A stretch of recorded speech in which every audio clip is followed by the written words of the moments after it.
That's why when I ate it, I have to like mash it around in a certain way. I don't eat. Welcome back to a lifetime of conversations. He's Dave.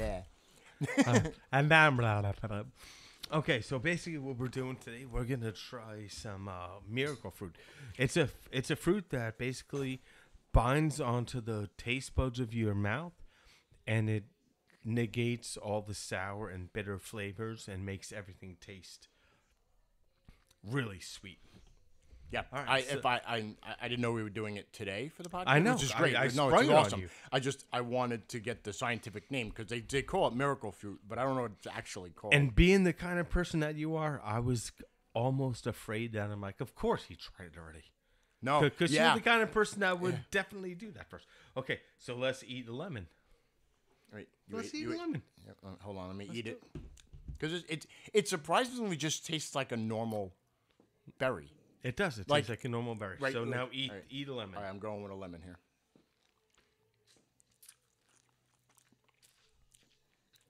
Oh, wow. It tastes like lemonade. That is so wild. It really does.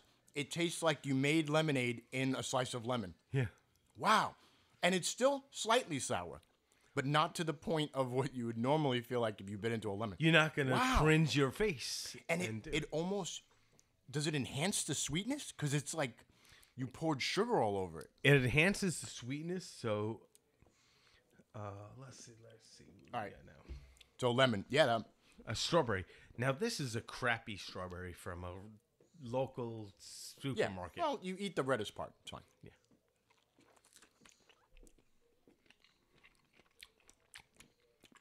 It tastes like the best strawberry. Mm-hmm. It actually enhances the flavor inherently of the strawberry. I tasted more strawberry in the one bite than I've tasted in 5 strawberries I've eaten in the past. Forever. Yeah. Wow. That's really interesting. Raspberries. Wait, I want to switch back. I got to go to lime. You want to go to lime? Yeah, because I don't want to do 2 sweets. I'll go sour to sweet. It doesn't matter. I want to mess with my head a little, man. It's a mind fuck. It'll just it take is you amazing. from one place All right, to another. so here we go, lime. All right. Interesting. And I love lime. It's one of my favorite fruits. Slightly more sour than the lemon. I don't know if because like the chemical starts to wear off after time. It's like 20 minutes. But still. I have more. Yeah, but no, it's amazing. Equally as sweet, which is unbelievable. Wow. It is like you injected sugar into the lime before you did it. Yeah. Wow. Now let's have a raspberry. All right, raspberry.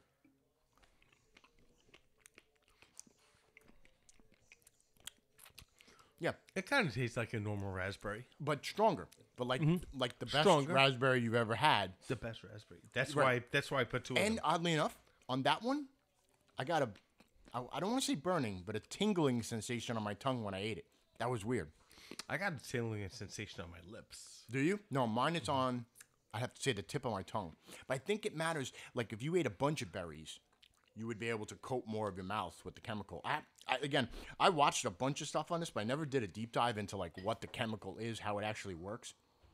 So what do you got here? Which one is now, which? This one is champagne. Champagne? Like actual champagne? Yeah.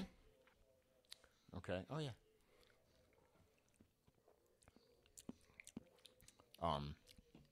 Tastes like juice.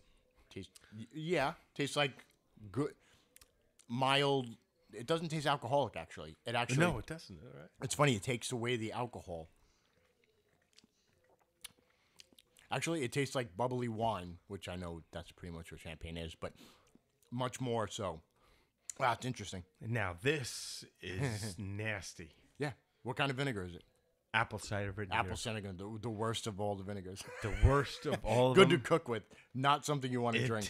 And it actually takes away the grossness. The vinegar. So you can actually. I wonder if you can It taste did the last time. I mean, we might need to eat a brand new one right now. Before I'm gonna sorely mispronounce the name, but it's called Sinopolium dialsufilum.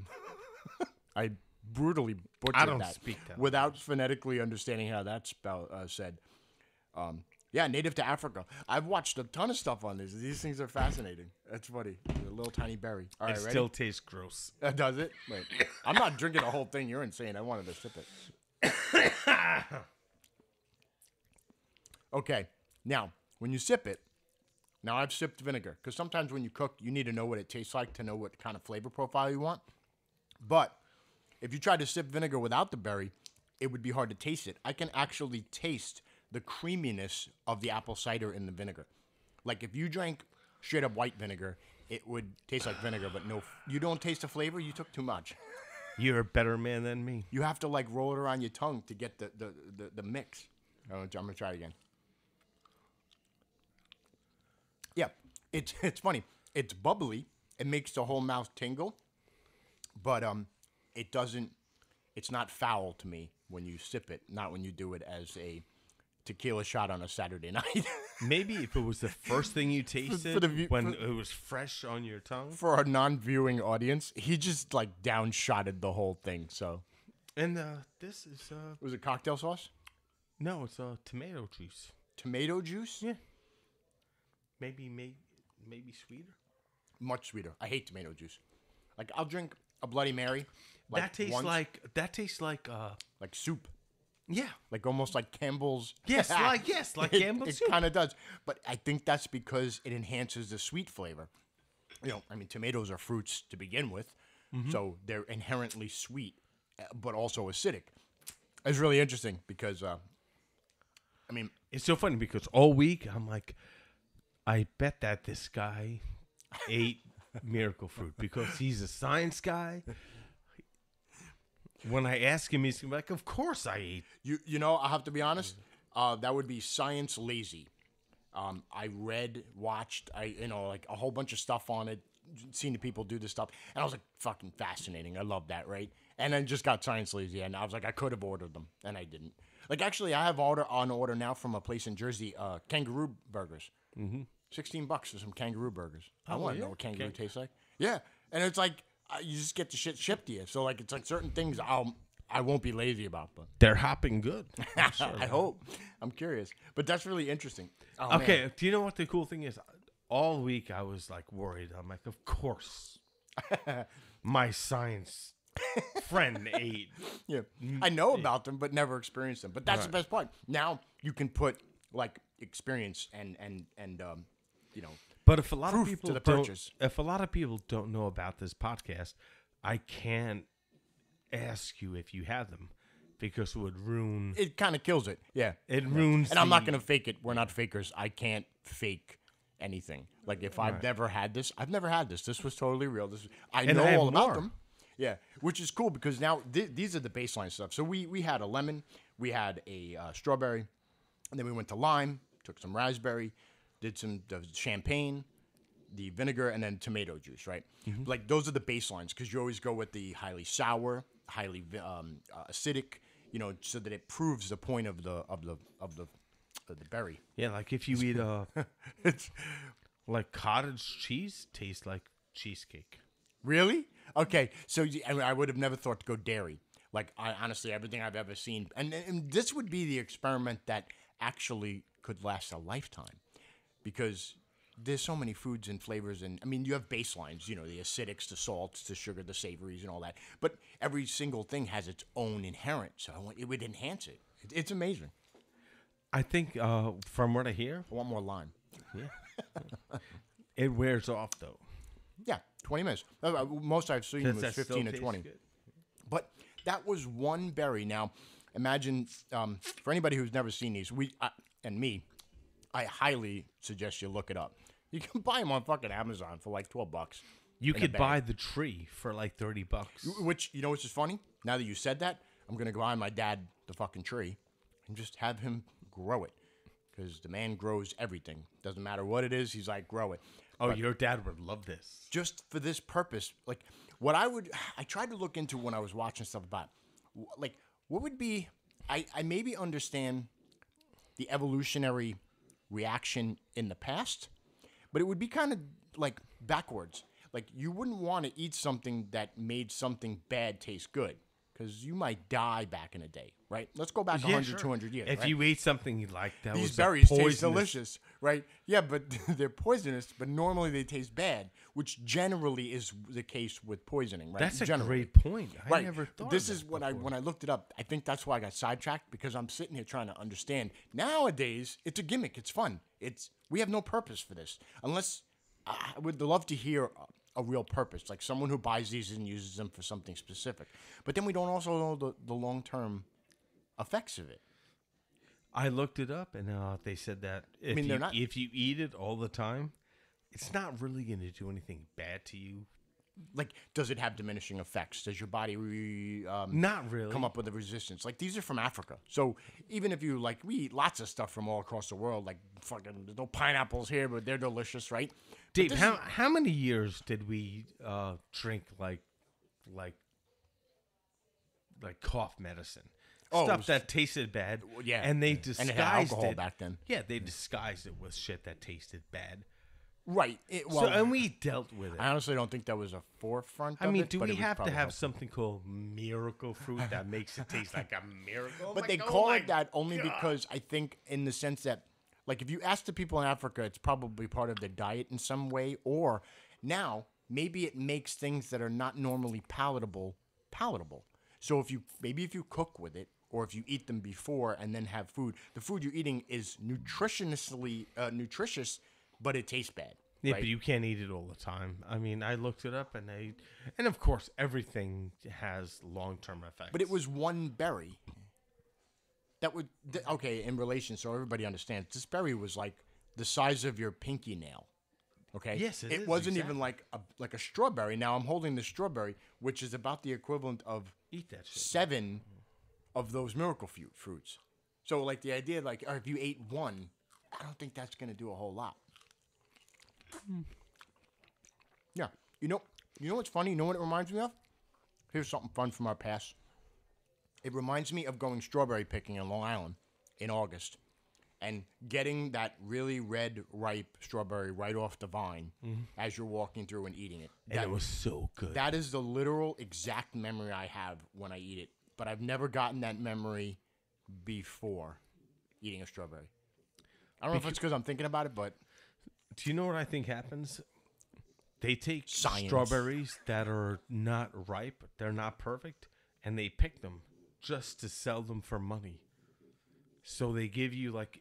Did you ever eat a strawberry that when you bite into the middle of it and it's white? Right. Like, the middle of the strawberry is white. Why is it white? Because the white underdeveloped. part is bitter. Right. Well, yeah, it's not ripened enough, or it's not fruited enough. So when you eat a strawberry and the entire thing is red, It tastes like a strawberry. Yeah. And they're also they're mushier. Well, again, the fruit goes down, but sure. But yeah, like, I think It's kind of like when we used to cook chicken, like a chicken breast in a restaurant. It's either raw, perfect, or burnt. right. You yeah. yank it off when it's perfect. Right. And that's how you know you're a good cook. Right. That's how they know that they're a good strawberry grower. Yeah. Whatever they call them. I always imagine when you go to those strawberry fields to, like, pick your own strawberries, that's not the strawberries that go to the supermarket. That's like the kids' patch, or like the patch over there in the corner, right? We put some fertilizer and we maintain it a little. We water it, but we don't really care about that. Just go pay your money, fill your basket with these shitty strawberries. It's the experience, and of course, that is the experience. Isn't life all the experience? It's like when you're in nice to elementary enjoy. school and you go on a field trip and you go on the bus and you Oh, go yeah, off the yeah. bus. You went to, like, And the they give you a to see little the Liberty basket. Bell. It's crap, but it was the whole, like, experience of getting to the crap. That is so funny, man. It's so true too. Oh, the lemon. It's still working. It's I want to wait long enough for it to wear off and then try it. Because honestly, what I should have done, it's still working for me too. it's still working. So, like, what I would have done It's is like lemonade. try it first without the berry, the same thing, so you can get the shock value. But we already know what a lemon tastes like. Yeah, you know what lemon you know that's why you don't really have to. But if you did it with someone like for me, if I did this with a kid, I would have to have her do it all first, wash your mouth out water, and then take the berry. Oh, I bet your kid would love this. Yeah. No, it's a fun. It's actually a fun experiment to try.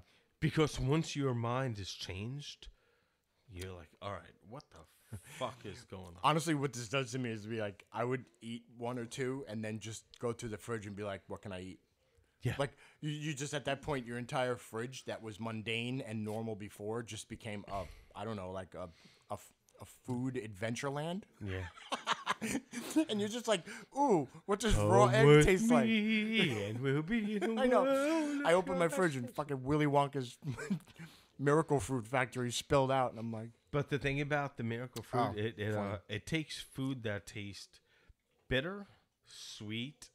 No, sweet. It doesn't take sweet. It takes bitter, like sour. Yeah. It tastes tart, bitter, sour.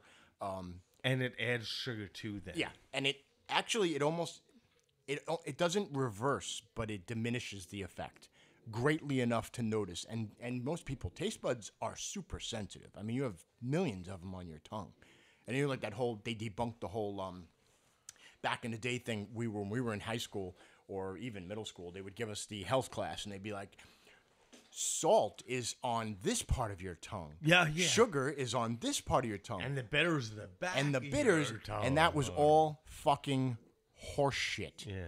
It was literally fake news. It was the original bad science. It's like we might as well be following that fucking pyramid tree from 1952. You sound like Donald Trump. Well, yeah, I used it. It's fake news, baby. I'll tell you what. Your tongue is a beautiful, beautiful place. It really is, believe me. But I know that they did prove that certain people react differently to certain, like, even hot sauce. Did you think about hot sauce? I love hot sauce. Right, I know, I do too. But now, what does it taste like with this? Now, does it diminish the hot, or does it make the hot sweet? So does really super habanero hot sauce become sweet inherently? This miracle fruit actually takes a part of your tongue, and it makes things that are bitter and tart taste sweet. Yeah. It doesn't take things that are salty and make them taste different. Well, it is very specific. We didn't have anything salty. Because I didn't do it because but I'm saying, from what I hear, it doesn't do it. You didn't try it. That's what I'm saying. So this is why this is the endless science experiment kind of thing. Like, I'll drink wine, and I'll drink a specific wine. Do you ever look up miracle fruit parties? Like, people throw parties with like a big bowl of miracle fruit in the middle of the table, and then like literally surrounding. And again, being a culinary major and spending all our years in restaurants, I appreciate a certain amount of art when it comes to food presentation. And when you just put a bunch of foul things that people don't normally eat on a table, like olives, and they had pickle juice. See, I don't think olives shots of pickle juice. And you would, again, you don't take the shot, you sip it, but it changes it. You wouldn't normally do it. But the presentation was nice. Big giant bowl of this red, and the miracle fruit is red. I could drink olive juice out of a glass. Right, but you wouldn't normally. And what it would taste like with the fruit makes it different. Miracle fruit takes things that taste unsweet and makes them taste sweet. Yeah. That's basically what it does. It's still there. It leaves a film on your tongue. And you can't taste anything different, but you can feel it. You feel it? Almost like you ever eat like wax lips as a kid? Oh, I love wax lips. Okay, right. And they don't really I love them. Anymore, it's my favorite thing. They have that kind of waxy feel. That's what my tongue feels like. Like there's a wax coating on it. And I assume that's whatever the chemical is in the fruit. It's fucking amazing. See, now I have to go and research the entirety of this because... Yeah, it's so sad because what I really wanted to do, I had like 20 minutes. I'm like, I'm going to go on the internet. I'm going to say, it attaches itself to this lipoid and your tongue. I mean, that's what now I want to do it because I... But it doesn't matter. Right? Who gives a shit? I do. I give a shit, people. And some of you do. The other half feel like, well, here's that's the give fine. A shit guy. Yeah. And it's okay. I think because knowledge is power. Yeah. Knowing that it does it is fine. But knowing why it does it is a whole nother world. And do I always understand it? No, I don't understand polypeptoids and all these other things. But you can come to a conclusion of a better understanding. It adheres to your tongue and it blocks certain things right. that but make you what is taste the chemical that blocks it? Like, it has to be very specific. Otherwise, there'd be a whole lot of... It wouldn't be miracle fruit. That's why it's called a miracle. Yeah, and who came up Don't with you that name? believe in Jesus? Like, what the hell is wrong with you? You know the tribes in Africa don't call it miracle fruit, right? Because it's just fruit. No, Like, they call it grows there. They call it Right, right. Whatever they call it. So who named this? Some lemon fucking- tastes good. Some white guy who like tried to bring Why was- Jesus to tribal people was like, "This is a miracle. It's amazing." And he brings it back and he's like, "I deem thee miracle fruit." And they're like, "Yeah, right, buddy. It grows on that bush over there." But you know what? I bet your kid would love that shit. Oh yeah. It's interesting. Yeah. Because your kid is such a smart, like artistic type of person. And she's a whiny little bitch when it comes to food. So like when it comes to like trying new things, it's like I don't want to try anything. And then the moment it's like slightly offsetting or different, the face comes on. Like, you know, the child face. All children. Of course, do it. I've been there. And you learn as you like go eat to people's houses. If you don't like something, you don't make a fucking face. Like this guy's wife spent all day cooking and her pot roast tastes weird.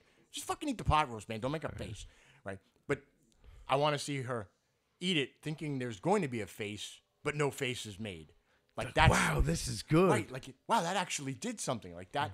I think that's what I loved about watching the videos and the research I read up on it. Is like people are. It's generally like you don't realize what you're doing until you do it. I guess it's kind of like a gas station. Gas doesn't taste good, but it smells so good. Yeah, man. you know, I was Smells so I was good. watching a whole thing on why we like things like sulfur too. Like even though it smells bad in a really weird way, it smells sort of good. But we eat eggs. Right, or when you boil eggs, like right, you don't like the way it smells, but you like the way it tastes. But they basically taste Because you sorta put like they mayonnaise in smell. it. Right. Yeah. And now it really makes me wonder if it's like I wonder if it's a quantum effect. I guess it actually technically would be a quantum effect because they're molecules, so they're on the subparticle level. So Right. And like- your like- brain detects them and right. Even if there's a block, your brain is still has to interpret it another way. So somehow this little tiny berry is interpreting things differently where our brains are trained to know that a lemon does this, you know? See, that's fascinating. Like smell. Smell is quantum. Like you don't really, we take it for granted, like how dogs can smell more. Lots of animals can smell way more. But smell is quantum. When you smell something, it's subatomic particles. yeah. And then you go into your head, and then your head has to like remember what that molecule was. Molecule, not even like it's a thing. Right? It's not tangible. Do you know what that makes me think? That maybe God really does exist, and he's an asshole. He's like the worst, the fucking worst. I guess. Yeah, it could go that way. Just to mess with you. I'm glad I didn't drink too much of the vinegar. That's why I said why. Like you can taste a lot of this stuff, but it's not meant to be eaten because you normally wouldn't eat this kind of stuff. So if you just dropped a whole bunch of acid into your body and sugar, like that, it doesn't taste like acid and sugar. Actually, there was a whole scene in a show I watched with a murder done with the miracle fruit, where they made they went to a party and someone laced their drink with Drano or some shit. Or bleach, or I don't know what it was. yummy. Yeah, and they drank it and they died. But the whole thing was based on that this fruit was masked in at the party. That's what it was. I don't think. I don't think. No, it was Drano a would show. taste good. But that why do you think like it used to be a poison for cats and shit because it has a sweet smell to it, so they drink it and even a little bit kills you. But the idea that like we just know better. That this goes back to what I said before. Why would you eat a berry that makes bad things taste good? Because Only in this day and age. Because we did the science and we realized it does this, it does this. I mean, Yeah, what but I, they didn't what do I that do for a science in living, Africa. I kill bugs for a living. Sure. And there's a whole, chemical science to that. Yeah. You have to kill this bug differently than this bug, right? So, And all they have to, I mean, ants and cockroaches are very clean animals. Do you know what they do all day? They lick their paws. yeah. So once Antenna, legs, the whole nine. once they walk across something, they lick their paws, they put the poison into their body, and they die. Yeah. There you go. So if you see dead ants in your body, in your house rather, we did our job. Something's working. Right. Yeah. we did our job. Most of the And- stuff I use, they bait it. They take it back to the nest and then die later. And then they tend to work most of the little sugar ones. If a cockroach ever cockroaches don't touch human beings. Not generally, no. Because if they do, You'd have to have a lot they of them. run away and they're disgusted because they think that you're so dirty. Sure. And they spend a lot of time cleaning their bodies because they think you're dirty. Yeah. I mean, most of the I think what gets passed between, cockroaches in general, ants we don't really think about, but all of a sudden you see a cockroach in your house, everyone freaks out, right? Yeah. But the idea is that the more of them, they get over more stuff in more places. Ants Especially are the usually German localized. Yeah, the German cockroaches, like the New York City ones. Yeah. The bigger the cockroach, the better it is. The better it is. Yeah, no. I know. Sometimes when it rains, we get this one giant palmetto bug that gets in our silverware drawer, but only that drawer. So to me, I know that there's a hole in the back that leads to a wall that leads to some place that they come in from outside. Of course, because they don't live in. Palmetto bugs generally live in palmettos, in between leaves and the fronds and all that. But I keep trying to explain this to the wife and kid, and he's freaked out because it's a giant roach, and it is hard not to be freaked out. But I'm like, honestly, just leave it. I just washed the silverware, and they're not actually that dirty. Like, they came from outside. Cockroaches are the cleanest bugs. And the whole myth behind, I don't know, I know we got sidetracked from miracle fruit to killing cockroaches, but we always do. That's the great thing about our podcast. That whole misnomer of cockroaches being able to withstand nuclear explosion, they'll be the only things left. It's not that it's bullshit. Their tolerance to radiation is way less than some other insects. Like, they're like, no, cockroaches will be dead, but this one will be alive, and this one will be alive. But you don't really see those. But because you're dead. Right. We're, at this point, whatever that tolerance was killed both us and the cockroaches. Yeah. But there is plenty of stuff that will live. Yeah. It's just they don't bother us in our kitchens. Let me tell you, growing up with, I love my grandparents. I mean, in Brentwood, did you ever see any cockroaches in your house? McDonald's we worked at? I brought some home one day, and my dad freaked. Every time I had to leave my shoes outside, we had to clean them down, my bag. Oh, yeah. Really? Oh, yes, absolutely. I've never seen any of them in my house at 50 Bruce Lane. Yep. But you'd get lucky, that's it, because it doesn't take much. And also the environment, too. Oh, I know your dad would completely fucking freak out if he saw any cockroaches. Oh, yeah. I mean, like one time, even something like fleas. I remember me and Jose had an apartment in Deer Park, and I used to feed this stray cat. I would never let it in. It's a stray cat. We weren't allowed to have pets. I didn't want a pet, but I'd feed the cat. Beautiful little thing. Kitten. Stray cats are a very bad problem. Oh, my God, yeah. One day, I opened the door to get the food. The cat ran in. Ran across the couch. Ran across the carpet. Ran across the kitchen. And got halfway to his room. I fucking freaked out. Ran in, grabbed the cat, threw it outside. That's it. We had fleas. We had a bomb. We had to bomb the whole place. Oh about 2 weeks later. That's crazy. One time. And I'm like, I have a cat now. But she doesn't have fleas. She's an indoor cat. You take care of them. Fleas could jump like 15 feet in the air. Yeah, or something ridiculously equivalent. They're like athletic, like and any kind of carpet, any kind of clothing, any kind of any kind of surface that is similar to fur. And if you take a vacuum and you try to vacuum fleas, they will cling onto the carpet so hard. I mean, that their clinging is harder than your the suction. vacuum. Yeah. Than the suction. No Dyson's gonna fucking take one of them motherfuckers. Nothing. But a spider, man, suck that fucker right up. Spiders are so cool, man. Yeah, I don't. I hate killing spiders, like orb weavers. They look like little tiny. Beautiful. And actually, orb weavers are actually pretty venomous, but they're so small. I think that their fangs aren't penetrable to humans, but equivalent to something of other sorts. It's pretty wild. I don't kill them. I try not to. I might get in trouble for saying this, but I don't kill them. Here's my rule: if you're in my house and it's unavoidable that you're in my space and I will get rid of you. Yeah, most likely it's through a vacuum. If you're outside on a porch, if you're out, I will never purposely kill a spider that's not. It's like trespassing. Trespassers will be shot. That's it. My house, the interior, because let me tell you, in PA, when we first got there, I was sitting on the floor. I didn't have a couch yet, playing video games. Look up, playing the game, look down, and there was a spider the size of a fucking $50. Okay? I don't know if I want to say it was, they used to call them porch spiders, but they're these gigantic spiders, big brown spiders. And this thing, it's like a small mouse. And it fucking freaked me out. But I've never seen anything like that here in Florida. Never a spider that big. Ever. So I mean, okay. I remember when I was. I mean, it was on the floor. You know how I feel about spiders. I know. Okay, when we were little kids, you were like. I was a little whiny bitch about it. Yeah. Yes. So I've gotten better. you've gotten better. Okay. Yeah, I got up and freaked out, but I didn't scream and run away like a child. I went and got a cup, covered it with a cup, slipped a little paper on it because I didn't have a vacuum handy. I've only seen you run out of your bathroom No. one time in my entire life. Yeah, but I was also And you're like like, 12. Rob, kill this spider. was I'm like 12 years "Dave, old." Please put your fucking pants back Listen, on.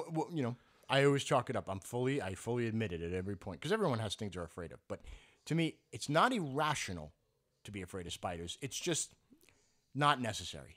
Right. I Right? mean, now there no are plenty fear. of spiders that could do some damage, but pretty much none of them, right? Even if you got bit by a wolf spider or if you got bit by something, generally, if a bee doesn't kill you, the spider probably won't kill you, right? Black widows are different, right? Like If you want to certain be spiders are afraid of different. something, be afraid of wasps. Right? Yeah, because there's way more of them, and they attack in synchronization. And they Right, and bees. they sting you a million times. I've never been stung by a Back bee, that ass up. Back that ass up. Bow, bow, bow, bow, bow. and it hurts. But I've never been stung by a bee, but I've been stung by tons of wasps. Dave, when I was a kid, Not fun. my dad used to do this, not pest control, but he used to remove people's garbage from their house. Okay. So he, Rubbish removal. yeah, rubbish removal. Okay, so he would basically work with the Boilermakers, like making, like What's a boiler? Boilermakers. They would make, like power plants and shit like that. Oh, right. Okay.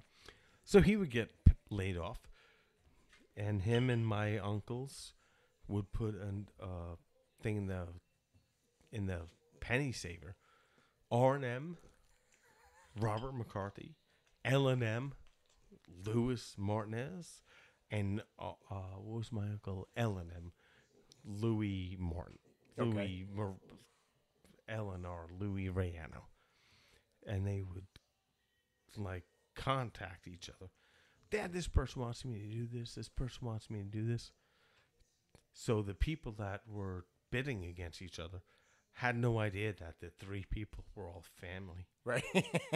So like everybody wins, even though Yeah. nobody loses except for the So customer. we go to this one fucking place, and I'm a little kid, and my dad only brought me along because he wants me to think, yeah, my little kid is gonna be, helping me out.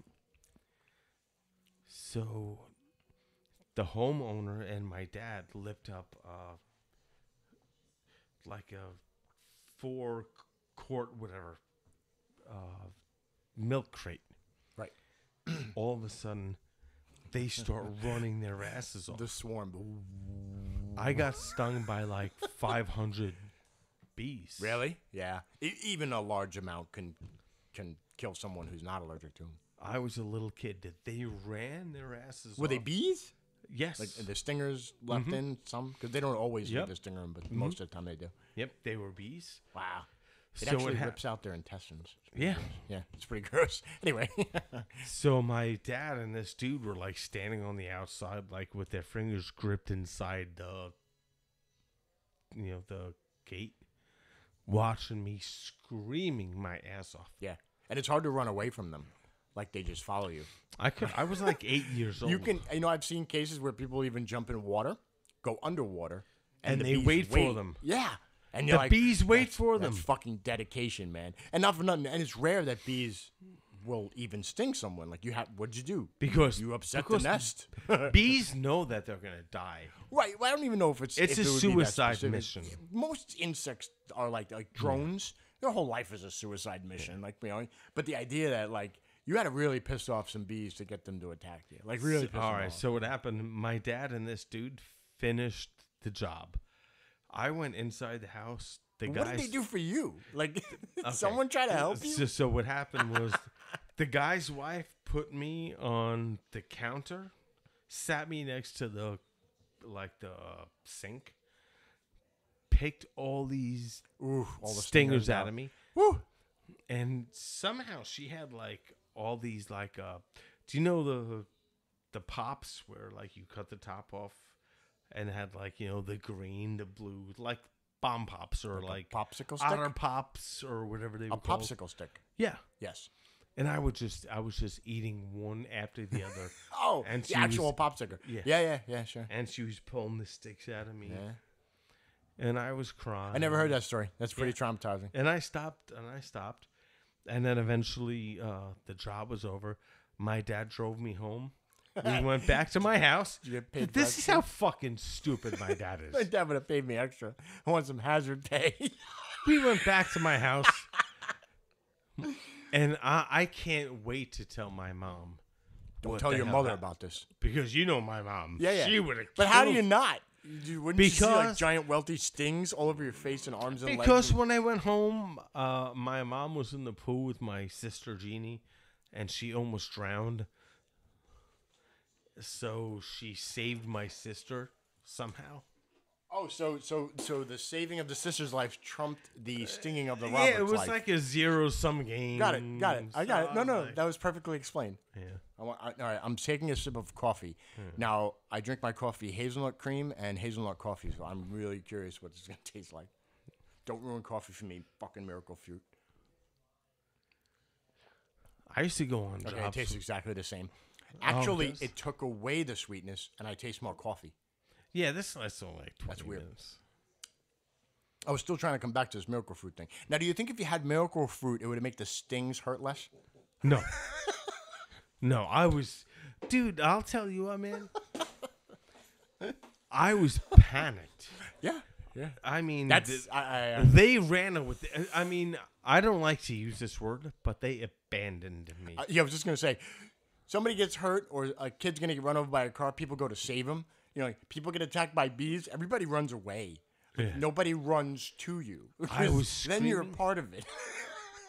Dave, I swear to God, it was like the most terrifying thing. Yeah. It was just The like... sound does it too, I'd imagine. But there was no sound. You didn't hear. Nope. Like The only... just the There was no 360 sound. buzzing. The only thing was So- sting. Yeah. I mean, even landscaping with Dad, all the years, you get zapped every now and again from a yellow jack. But Like, that you was run fun. You run over rotten fruit, and then you just happen to piss it off, and it's like it just gets zapped, and it feels like someone poked you with a needle, and then the needle's hot, and it sticks around for a couple of minutes. You rub it, you go back to work, whatever, you know. But getting stung by multiple, if anything more than 10, is just wrong. But the wasps, they're the worst. Yeah. Because the wasps, they kind of like fly backwards like a porn star. Like, bah, bah, bah, bah, bah, bah, yeah, motherfucker. Yeah, it's almost like they have, like they can do it in midair. Like bees have to hold on and get some leverage. Yeah. Bees but that's the are thing. dead. They're kinda bees are anchoring. dead. I'm not going anywhere. Yeah. And then bees are leaving around their lower intestines left in you. Mm-hmm. That's why the bee movie messed me up. You ever see that with Jerry Seinfeld? Love that movie. Oh, Funny. I love Jerry Seinfeld.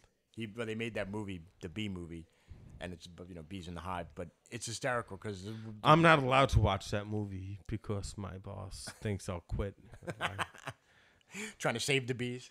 Yeah. The premise in the end was kind of dumb, but his friend, I think it was Matthew See, Broderick. we He stings and he hate did with his killing face. bees. Yeah. No, I get it. I We mean, hate it's killing not bees. when it's not. But this is the way most. I would say nowadays, because if you go back 30 years, they just like kill everything, burn everything, fertilize everything, take everything. You know, we start to understand a little more of conservation now. Like there are certain insects that it's okay to kill, and there are some we just shouldn't kill. Now there are times you have to, but even if you call Yes, a person exactly. to get rid of a And it beehive, sucks. what do? They go in. A professional will go in with a suit and find the queen. They'll take the queen with them, and all the bees follow the queen. So instead Like of in having to take poker. a whole thing down, they build an artificial hive, put the queen in that new hive. Now all the old be like, oh, we're moving over here now. And that's it. Now you didn't have to kill them. You didn't have to destroy them. You didn't have to get stung by them. That's fine. I have But no problem with we that. did that with science. It makes me wonder if there were beekeepers or bee people around the world for hundreds of years doing it, but because we commercialized just like poisoning a nest or killing it and get rid of it, like our first thought is kill it. You know, like how about we do Don't this kill humane? bees. Yeah, Don't ever no. kill bees. And it's not just honeybees. I mean, bumblebees, ground bees, wood bees. It's like we need them all. You know, because we think, oh, we won't get any more honey. and they won't be able to pollinate. You know, honestly, honeybees are European. They're not even supposed to be here, like actual honeybees. They're from Europe. So ours are mostly the bumblebees, the wood bees, like there's ground bees, but they're not the ones that make honey, so we don't really care as much, right? But they do more of the pollination than the honeybees do. Hey, my buddy Shane, he will tell us everything. He's been doing this forever. Yeah. He went to school for it. Yeah. So let's leave that up to him. To what now? Let's leave that up to him. Let's leave that up to Shane. Sure. He knows everything that he went to school for. Oh yeah, that would be We'll have him on. We'll talk about it. It's great. I could have tell more about, experience than I do. I could tell about killing rats. There was one time we were upstate. Dude, rats are so smart, man. Yeah, They are so smart. Let me tell you this one. There was one time upstate. Remember that shed where we used to keep all the woodchuck tails on it? I don't remember that. Like my grandfather. Woodchuck tail? Yeah, I remember. Like every time he killed a woodchuck, he would like cut the tail off and nail it on the I know shed. he used to love to kill. Right? Yeah. Woodchucks. I mean, again, we're going back That's a good place to go to old chucking. school. Yeah. Yes. And generally, we don't like put the trophies up on a wall like cutting the tail off, right? But my point next to it was a chest. It was one of these old like foot chests you see in like old movies where they have in the attic and they open it up and there's like some kind of magical artifact in it, right? But this one was old and dilapidated and it was left outside. So we used to keep those those disc sleds we used to slide down the hills with, the plastic discs, right? It's like a huge frisbee. Yeah. We wanted to do it to try to wet the grass and slide down the grass. This was summertime. We opened this thing up. I think it was me, Will Fenton. I don't remember who was with me, but it was somebody else. Will Fenton would definitely be one to do something. We opened the chest up, and on the top of the lid of the chest, as it opened on the hinge, was a giant yellow jack nest. When I say giant, it was like the size of a watermelon attached to the top. Now, as you opened it up, the thing was, straight. They were just fucking swarming, right? So you run, right? Because you don't want to get stung. But then we come back. We came back with, now this goes to show why the ozone layer was failing us in the 80s, right? In the 70s. That was like a big thing, right? Yeah, we relatively fixed it. Right, because we stopped using fluorocarbons. Fluorobones. Yeah. We stopped using those, right? But we had this old, I don't even know what this aerosol was, but we came back with a lighter, an aerosol, and we were literally flamethrowing the nest. As they would come near us, we're like taking them out of the sky, and eventually we took baseball bats to it. That was fun. That was a yellow jack nest. We're so mean. Yeah, but yellow jacks aren't bees. And plus, it was in a place that my grandfather would have said, "Well, get rid of it then. I don't want it there." And for him, he would have just lit the whole thing on fire, like the whole chest and everything. You know what? He probably would have lit a lot of shit on fire. Yeah. But again, that goes back to conservation we were talking about before. Like the generational change in how we react with certain things nowadays. No one can deny that we've gotten smarter. Everyone says we're stupid because of our phones. You're dumb for saying that because we have gotten nothing but smarter. We will only get nothing but smarter, and we always find a better way. Yeah, that's true. But I mean, well, we try. I can see it in both ways because I mean, maybe the smarter we get, all that information is bullshit, and maybe all the stuff that we learned before was bullshit. I don't know. But a lot of that is bullshit because of relevance, though. Like to today's society, like we don't have. Okay, the example of knowing exactly the date and time that Christopher Columbus discovered America. Why do we have to remember it when I can pop it in a phone and instantly have the answer? Right? How do we know it's true?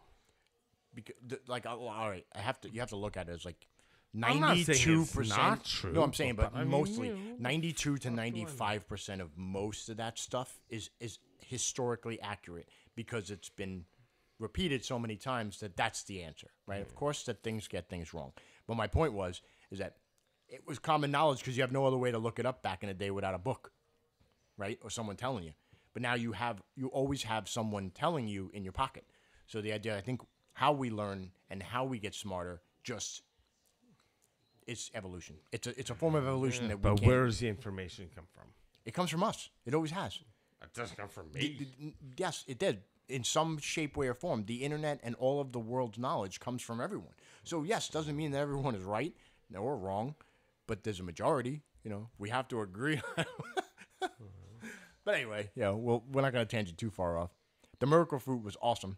Oh yeah, And that was cool. I think it wore off, so I'm going to attempt the lemon again. I go with Yeah, the most it's strong. definitely wore off. Tastes like a lemon again. That's gross again. Wow. Yeah, Okay. you see your face. It wore off. Yeah, it wore off. And a lemon is a lemon. It's a lemon. Wow. And a lemon. I didn't think it would hit so hard, but the difference is really night and day. It is All nice. right, yeah, I'm going to try the apple cider vinegar.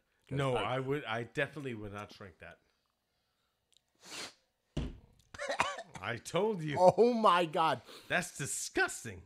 Oh, and you drank the whole thing in the one shot. Of course, it was delicious when I drank it. Okay, it wore off. So I don't know how long this podcast was, but from beginning to end, that's ours wore off. I'd probably say about 5 minutes ago.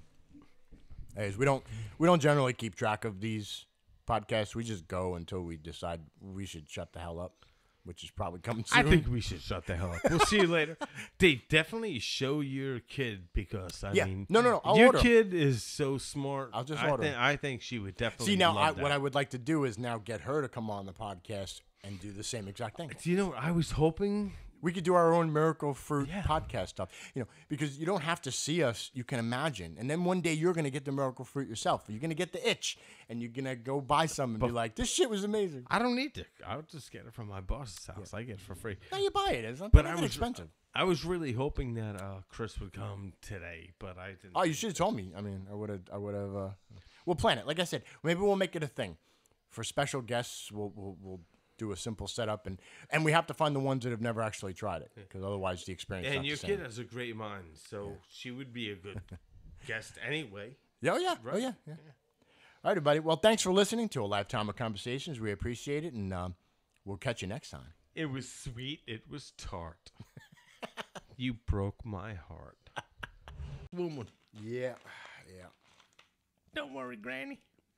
And I hate to mention this, but it is a factor. It is a statistical factor. That is the tip reflected by gender, race, age, etc. Don't make me answer this question. I know. You don't even want to answer it. I don't want to answer it either, but the answer is yes. Yes, absolutely. In every shape, way, or form, and it's a shame. And I you think know that what? doesn't matter. And it doesn't matter which one it is. It doesn't matter whether it's age, race, Mm-hmm. or gender. It is definitely reflected. As a man, a woman will always get a better tip, especially if she's got big boobs Mm-hmm. and is good looking. Because Now, this man, if deep she is- down in his mind, has this wild idea. Yeah. One day I will have sex with her. I guess, is that what it is? I don't. It's a I, primal DNA I instinct. didn't go that far into the psychological aspect of it, but it is a definite fact. Now, if Yes. a guy is sitting at the table thinks I'm a cutie pie, hey, I'm in business. Yeah, but and I worked in the business long enough that doesn't matter. It's the service to me. It's the personality, because there's personality behind every face, whether they're beautiful or fugly. It doesn't matter whether they're old or young, whether they're black or white or Asian or Palestinian. It doesn't matter how good you are at your job. But it unfortunately does affect. And Well, people it's a like shame. you and I, fortunately have that outlook. Some other people they're just idiots. I can only hope that statistic diminishes and degrades Over and, time. and disappears over time, which it Hopefully, has. hopefully. I mean, history shows us that it has in all other aspects. You can only imagine that it eventually will. But I just wanted to touch base because it is a factor, regardless of it. So when you think about, I just try to think that some people need their eyes open to either paying attention to it or not noticing that they're doing it. Maybe you're doing it, you don't even know it. I didn't know if you subconsciously meant the sex, ethnicity, whatever, of the server or of the The guest. server. No, the server. Okay, the server. Well, the server in relation to the guest, because you're still you, right? No matter who you are, but the guest is always different. That's what I'm saying. Like, you as the guest can go to different places, but that server you're always you. So you can't change you. You can change the customers, but you can't change you. So if you're being reflected off of you, no matter who you are, right? Again, age, race, gender, it's still reflected. And nowadays it would be something of the equivalent of a female who doesn't equate themselves as a female and wants to be referred to as a guy. But yet the person at the table doesn't understand that, and then reflects them that doesn't agree with this new age sexuality choice, right? So they tip accordingly on their belief or their, but not how good they did. That was only an example, but I'm going to an extreme to make the point. But yeah, well, I mean, I never really told my tables not that I really have any big, huge political or religious ideas. I just never mention any of it. I mean, if I hear not them, smart usually. If I hear them talking about the Yankees, I'm like, oh yeah, I'm a Yankee. You got to fan play too, a lot of you have to play a lot of eavesdropping. Yeah, sure. Because Absolutely. If you try to conversation drop, which I like to call it, on the wrong thing, and you're completely opposite of their belief, 2 words, you're dead meat. Your tip's gone. Yeah. Or 2 words the right way, and your tip doubles. Mm-hmm. Yeah. Or the conversation basically explodes into a further. Now, even as a server, unless you work in a place where you're only given a few tables, you don't have that much fucking time to talk to people. You really don't. You have to make things brief. They have to be anecdotal, and you have to move the fuck on. Yeah. Especially when you get that old lady, and she just wants to talk to you for 20 minutes about her. And you feel bad because she's lonely, and you got nothing else, and you're trying to walk away. You're doing that like your body is moving faster than your head, and you're like a cartoon character. I'll be like, oh my god, do you know what? I have to take care of a couple more tables. I'll come back and you could finish. Oh, they're calling me in the back. Oh, you couldn't hear. Turn up the hearing aid a little. No, I mean, I always found a way to politely disengage. But like, oh, do you know, one of my tables is looking for me. I'll come back. We could talk, more. Okay. Whatever. Yeah. So I mean, I didn't want to spend a lot of time on it, but you have to put. And this is like again going back to that brash honesty. Is that people don't want to hear this. They want it. Well, why don't you leave that part out? But that's part of it. You can't leave it out. You have to talk about it. And the only way we're going to actually change things is if people talk about it. Now, you don't have to spend a whole lot of time on it. I'm not going to go into massive detail, but making the point known that it is a factor in some shape, way, or form in the perception of the customer versus server atmosphere. It is, and it has to be. I just find that stuff has to be said. So, but okay. So when I was talking about the pandemic and the difference, so when COVID happened, it was what? Let's say it was 2020. 2020. Yeah. Right. We don't say the exact month because we don't care. Average tip was 19.7. It is now today 19.4. So it's actually averaged. Now, I think it's U.S. We've done it statistically on a U.S. scale because actually we're pretty much the only ones that do this. Europe doesn't do this. Europe doesn't tip you don't tip people in Europe like that. Like the waiter you get at a fine dining restaurant in Europe is getting primo money because he's a good waiter and he gets that. There's no tipping. They don't want you to tip them. It's insulting to tip them. But over here, it's the complete opposite. Well, here, I mean, when the Europeans come here, that they pretend that they don't know and they don't tip you. But don't it's also a cultural thing. You know. Right, I know. You know. Yeah. And even then, I feel like, you ever see My Blue Heaven with Yeah. Yeah, and he's like, I tip everybody. Like, you would still tip them, even though, like, sorry, I can't accept that. You're like, you can. Look, this is for free. It's not even a tip. Matter of fact, I owed you $5. Here you go. I'm paying you back. You come up with a different way so that they don't I don't know. They're culturally and socially like fighting the tip. It's like, just fucking take it, man. Yeah. I think you deserved it. And when someone, to me, I don't deny a tip. When someone gives you money, it's insulting to not take it because it was their choice. I didn't put my hand out like you see in the movies. Nobody fucking does that. Can I have a nickel, governor? Have some more. We're not Tiny Tim. We're not poor. Right. You don't accept more. Whenever I had, this is one of the good things I used to use as a tactic, and they used to think I was crazy. But I'd get a tip, and it was 10%. And it's insulting. 10%. You're stealing from me. You're literally stealing from me. Yeah. And I'd go over, and I'd be like, okay, was everything okay? I just wanted to ask you, was there anything wrong with your service today? Was everything all right? And, most of the time, there wasn't. Everything was great. The food was good. You did a great job. Okay. I was just curious because you tipped me 10%, so I was worried that I did something wrong to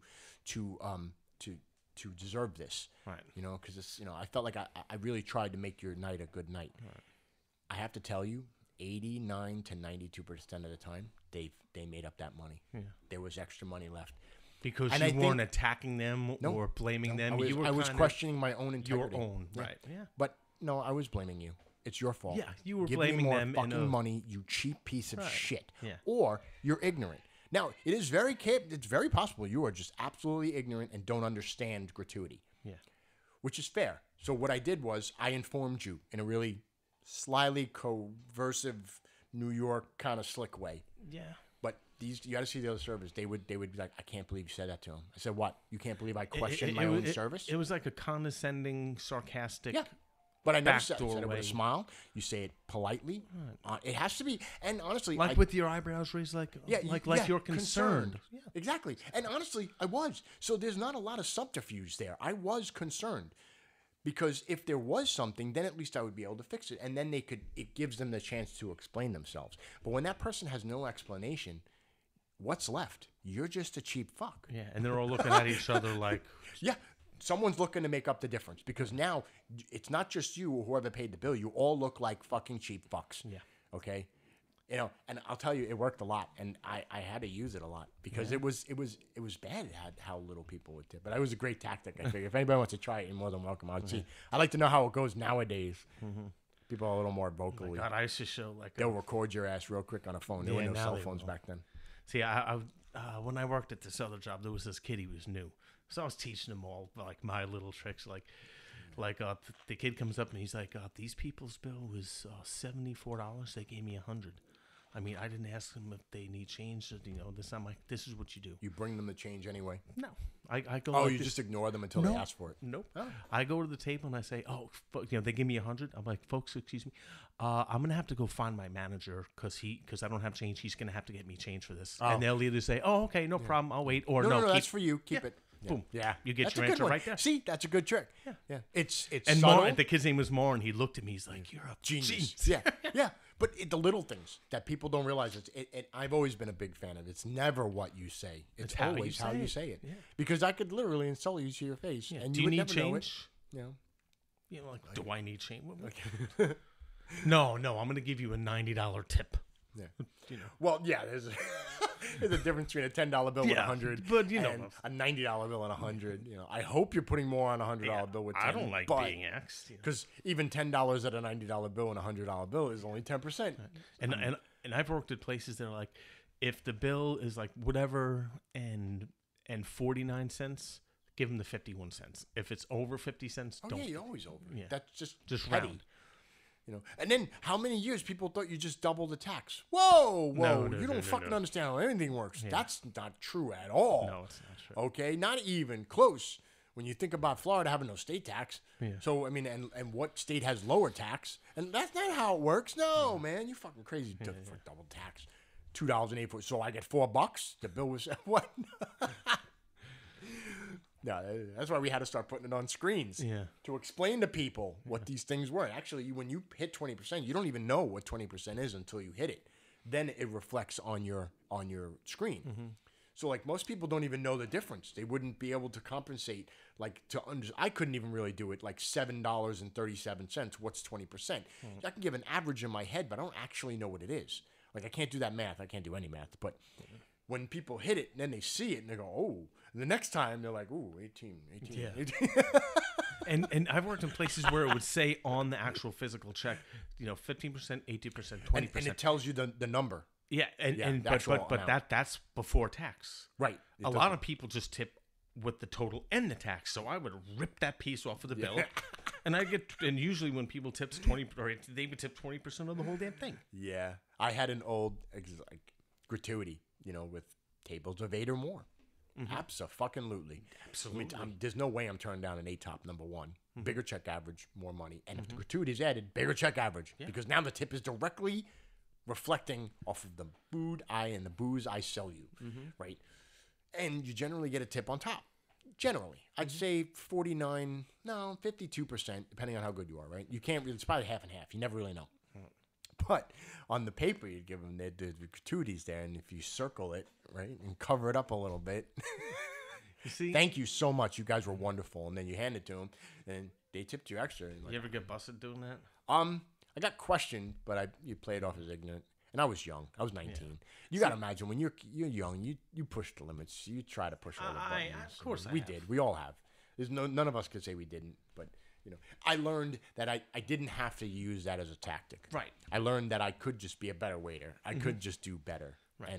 And when I did add gratuity, I would kind of say, folks, everything is never already lied to included. anybody, though. Yeah, If they everything ask, here is you tell included. them. I would never And lie I'd to make a them. joke. If you want to give me extra money, of course. Ha, ha, ha. Nope, gratuity's been added, but if you guys are more than welcome to add more, I'm not going to say no. And again, if, at that point, you're more honest and the boldness, you can't lie to them because that's just going to make it worse. And at the end of the table, if you have that rapport with them, sure, go for you. Yeah. Some people are just cool. The second you walk up to the table, they're just cool as hell. I love those people. Yeah. Okay, so the only thing I had after that was where to tip and when, and we kind of touched base on that. Yeah, like the smoothie guy, the guy who opens your door in Manhattan. Yeah, I mean, if you want to have that reputation as being a high roller, and it's important to you that people look at you in that light, sure, tip every single buddy in the world. Or you work in the business and you know what it's like, so you end up tipping more often than less. But even people that work in the business are less inclined to tip that pizza person who didn't do anything other than punch a few numbers in a cash register and hand you a box. Like, that's not work. I that's greeted not you. tip-worthy. I asked you what you wanted to drink. I went and physically poured the drinks. I came back. There was work I cleaned involved. your table. I took busted the table. There's a certain amount of tip worthiness. I made your little snotty kid chocolate milk. I'm weeded and I'm stirring chocolate into a little kid cup with milk in it. I used to, I used to do straw stuff where you like spindle up the straw and make it like spirally. Oh yeah, spirals on the top. Oh, the paper on the top. Yeah, Yes, yeah. Just you find little ways to make things fun.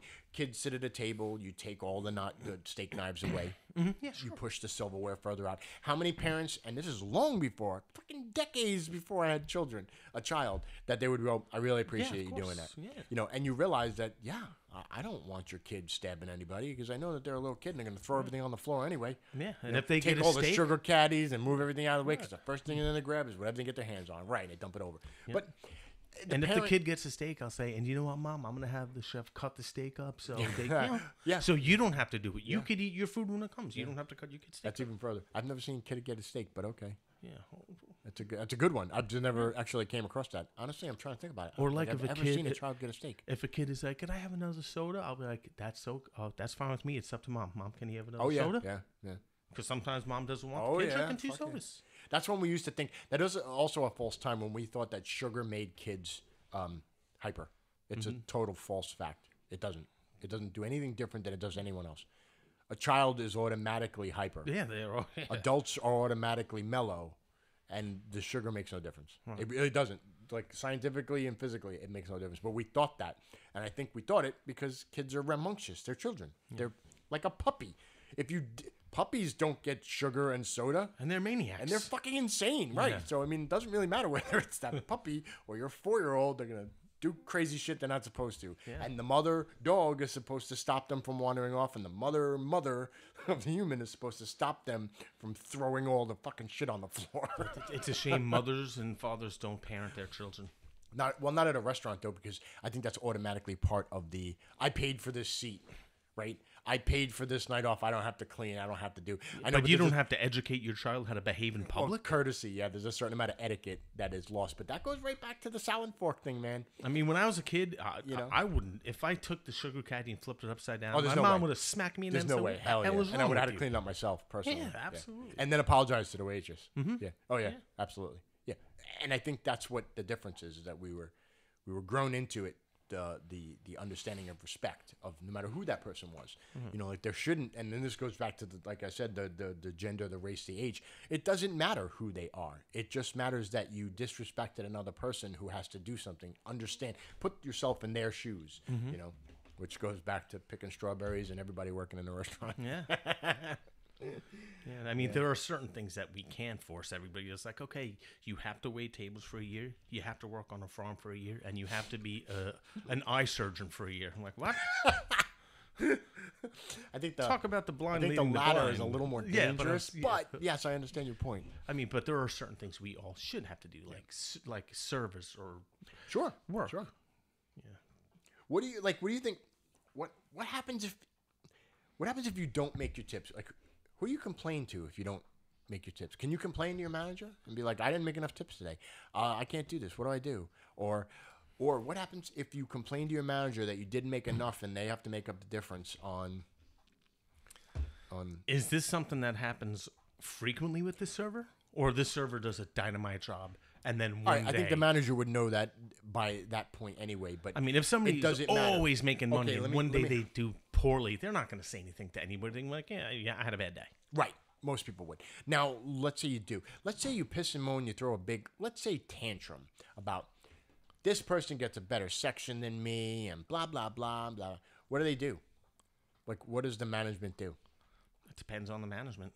Average. What do you think they would do? I'm asking you personally. What do you think they would do? Have you ever put in a situation? Because I've seen it. I've never been put in a situation because I got the good sections because I was a good fucking waiter. I mean, you could put me in the parking lot and I'll make money. I mean, it doesn't matter. But usually you get degraded to a crappier section, smaller tables, 2 tops only, no large tables. If you do a good job, you'll get a good section. Right, but that's not always the case. I never have really had a problem with that. And then if you complain, you get hours cut. Yeah. You get left shifts. So again, even trying to, I'm looking at the human resources part where people are trying to better themselves, even though they suck. Sometimes they don't know they suck. Sometimes they don't know how to get better. No one's trained them. Maybe they have bad training. Me as a manager, I would say, well, let's sit down. Why do you think you're not you making any money? Exactly. You want to sit down and speak to. So what do happened you think tonight? Happened? Yeah. What happened tonight? How many managers are going to do that? I can't Not tell any. you more than 2. I can maybe 2 on my hand that I can remember ever actually educating me on better service and in a professional manner. Right. Most of them, they were either overworked, overstressed, or didn't give a fuck. Yeah. And it was like, well, you know what? I don't care. You can quit. So do you know what? And what'd you do? You end up quitting. You just go get another job. Right. You find another place. And you're like, I'll just do this somewhere else where they care. Right. Because if you don't give a shit about me, why should I care about your food that I'm selling? Yeah. That's why I think the integrity makes a difference. Why it goes back to a lot of that. Yeah, I mean, I would have that talk to them. I'd ask them why they thought, and then the next shift that they work, my eyes and ears right will be now peeled now on you're them. red flagged on them. Exactly. Yeah. Now I want to watch Did you listen to what I said? Did you make any move for improvement? Yeah. You know, because even a small amount of improvement would be better than none at all. If you're going backwards, this isn't working. You hear them giving the table attitude. Right. Table 12 attitude. Mm-hmm. You know, the best way I used to do it when I was having fun with my wife, we'd go out to eat. And I'd go to when I went to a restaurant and the waitress came in, I would pull a piece of paper out and I would just write stuff down and look around as I was working. She's going, "What are you doing?" I'm like, "Absolutely nothing." They think I'm a secret employee. They think I'm one of those like secret shoppers. Yeah, the secret shoppers. And I'm gonna tell you right now, managers would come over to the table. "Hi, everything okay?" You know, and I move the paper. Hide it. Yeah, and I'd be like, "Everything's good. Doing a really good job. I like the decor. It looks nice in here. Thank you." And they're like, "You guys are okay? Do you need a refill or anything?" Like, I'm telling you, I did it as a social experiment. And she'd be like, "You're so fucked up." And I'm like, I didn't do anything. I didn't tell them anything. They assumed, right? And especially chain restaurants, because that's the most. Oh, yeah. Yeah.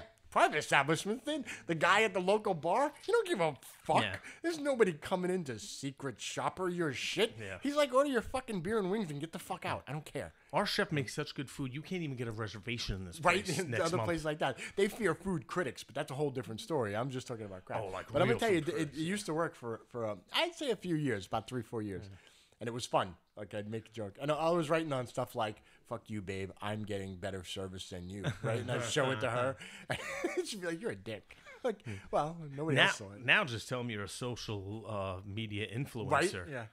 Come up with some BS. Pretend to record. You know. This is me. I'm okay. I hate something about podcasts. You can't see what I'm doing. I'm taking pictures of my food with selfies. Oh my god! I don't need to see your fucking pancakes on social media, man. Are delicious. Just fucking eat it. Right. And these people that come up with these food reviews. I mean, do you know the guy, the pizza review guy, Dave Portnoy? I don't pay attention to any of that.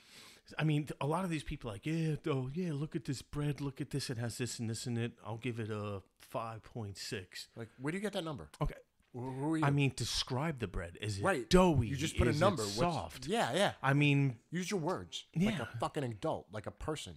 Like even a food critic would write a critique. Right. And a critique is involving in, like you said, all of the innuendos, the small things. Yeah, the sauce was details. semi-sweet, so it wasn't as it Right. didn't have a lot of acidity, and It I was could slightly taste cold, but I the could taste taste the was basil. good, I right. could taste the oregano and the garlic and the sauce. Yeah. Most people are uncultured swine. Yeah. Yeah. Oh, look at this guy. They wouldn't know a bechamel if it slapped them in him in the face. A fucking onion piquette. Yeah. Piquant, piquant. Look out, Fucking French. That bechamel's hot. Yeah, so that covered that part. Do you know what? Do you know what I love the best? The verbal tip. The verbal tip? you did such a great job tonight. You were really a good waiter. That's just the Oh, kiss yeah, of yeah. death. For me, it was don't tell me, show me. That's the kiss of death. Oh, yeah. Or do you know what else? Don't tell me, show me. Do you know what else is a kiss of death? Do you know? Look, I'm gonna leave you a really good tip. Oh, no. Fuck no, you're not. You What, asshole. if you tell me that, then you don't know what a good tip is. Yeah. You think a good tip is half of everyone else's average tip. Yeah. Oh, yeah, yeah. This yeah. this I guy got you. told me, he's like, I'm gonna leave you a very generous tip. That's what he said. Very generous. I was like, oh fuck me. Even the way you said it sounds like you want to sell me the Brooklyn Bridge or some bullshit. Like, That's like me walking up to a beautiful woman and be like, I'm gonna rock your world. She's like, yeah, you two pumped some bitch. Get the hell out of my face. You're gonna rock my world. you know, like I think one of the most significant regrets and downfalls to the industry today, it's less today, but only slightly. There's no PTO. There's no vacations. There's no unless sick you days. work in a really good Right. place. And it does exist, but much less. The scale is not tipped enough. Like where it's more so because because they it can just- replace you in a I second. mean, you They don't work care. federal. Most jobs will pay you for Christmas Day. Have you ever gotten paid for a holiday on Christmas? In a restaurant, a holiday. No. Thanksgiving, Memorial Day, No. Labor Day. No, you worked. Tipped or hourly? No. Right, like there's no extra. Like, no, you don't get time and a half for working this day. But yet, people that work in a grocery store that work a Sunday get time and a half. Time and a half, yeah. What the fuck? Big WT fucking F. Because, again, something that was lost on the industry that I really, it actually made me change businesses after a while. And once I did, I got a job where I got paid and the hours I worked were reflected on the amount of PTO I accumulated per week and per month. And it was like, I feel like I'm doing something. I feel like I'm getting something, not only just for working. Yeah. You know, I feel appreciated. yeah. The perk, on the extra scale, because then Like everybody else gets. it's like, well, we offer you medical insurance, but if I pay the medical insurance, then I get half of everything that I make every week, and I can't afford it. Yeah. So then, how am I supposed to do that? It's like, well, we offered it. That's it. Oh, That's the yeah, answer. thanks. Yeah, you know, like it's not even like it's actually affordable. It's really just like average. I could probably get the same thing from Blue Cross Blue Shield because I'm single. But no, you offer it because you pay a tiny percentage, or it's crap. You know? Yeah, it never worked. It never seemed to work. Some of them did. Fridays had a good one. It was 70-30. They paid 70, you paid 30. That's pretty good. That's not rare. And I'm saying rare. And you had to be full-time, 37 plus. Right. And, you know, you had to be after a year. There's a lot of stipulations, which is fine. You get that, you know, because you don't want just people starting off using it and then leaving. Right. But, yeah, very rare. And it was very discouraging, incredibly discouraging. Think about all the people that just, they can't take a day off, go see their kids on a Saturday and in a school play because they'll lose a Saturday. And what's a Saturday? It's your fucking money day, man. Can't lose a shift on a Saturday. You crazy? You know, I'd have to work 2 Saturdays to lose 1 Tuesday. And no one cares. They never cared. It's just the way it was. And it has changed, but not enough. Not enough. Yeah, it's unfortunate. I mean, look at it now. Like you talk about, like we were talking about minimum wage. You driven past the McDonald's or an Aldi's lately? See how much they're paying? A lot. Fucking ridiculous. $18, $21 an hour. Yeah. What? Aldi's paying $20 an hour to work in the warehouse. Full benefits. Fucking insane. When I worked at McDonald's, you know, I was 15, 16, 17. Right. Because I went to Bennigan's when I was roughly about 17 and a half, 18. $4.25 an hour. That was minimum wage back in 93. That's ridiculous. Yeah. And then you look at and you're like they're not even paying minimum wage.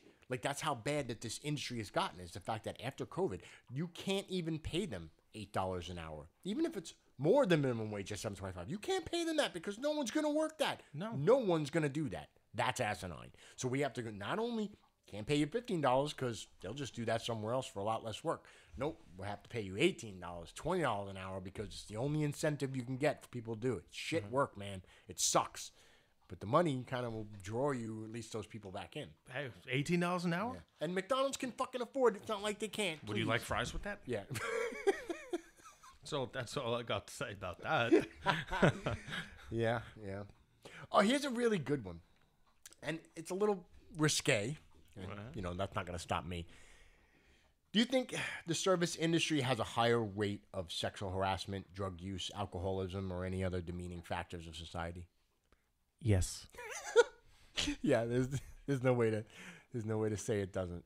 It absolutely. I know. I lived it too. I mean, and you literally either have to be, it's either happening around you, you're the three, right? It either happens around you and you can't say anything because it's the way things are, which is generally how it was. But most of the time, it's what's happening mutual. to you, or you're the one doing it. Right. Most of the time, I mean, back when we were It younger, was relatively innocent, but still, to today's standards, would be considered appalling. Oh yeah, you have to sign papers. Oh and yeah, you have to you have to watch send the you off to videos. HR. And I get it, and I think in a lot of ways it is good protection that we don't, because it was I mean, every cook had a criminal background. Sure. Right? Or was something, right? Yeah.